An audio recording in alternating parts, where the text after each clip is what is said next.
Ruhi says, can men and women go to the gym where music is played?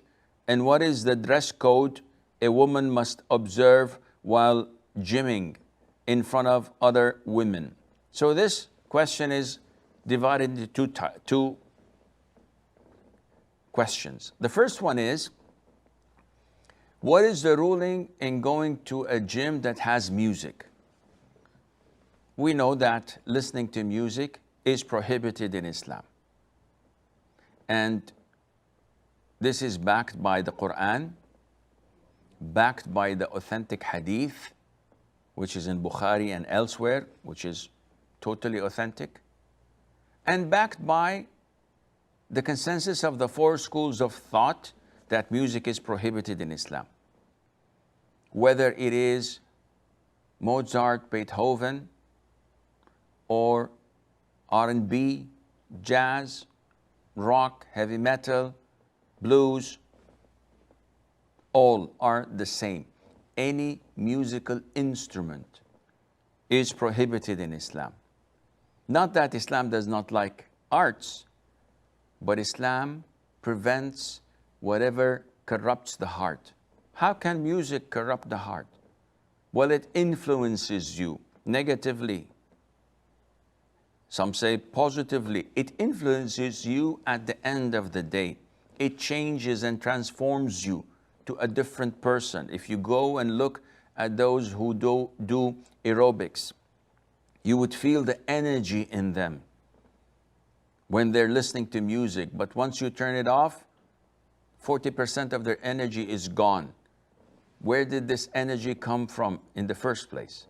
Why is it that a person listening to soft music drives slowly, a sentimental song, drives slowly in a highway, while when driving within city range, inside residential areas, he drives like a maniac when listening to a fast-paced music type, because it changes a person.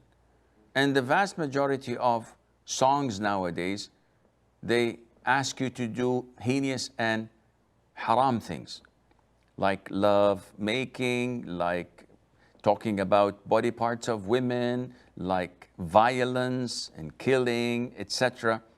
So even if all of this was not there, it is sufficient for us as Muslims to know that music is haram in Islam. This is what the Quran, the Sunnah, and the scholars say.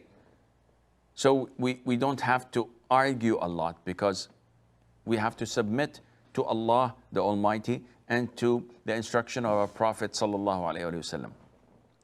So going to a place where there is music and listening to it is prohibited. And you have to always weigh the pros and cons. Is it a necessity to go to the gym? If I don't, will I die? Or is it something that is complementary, something that has an added value, which I can do elsewhere? Of course, you can do elsewhere. You can choose a place that does not have music in it. You work out in your own room, or in your own house, or in a garden, whatever. But hypothetically, let's assume that you have to go.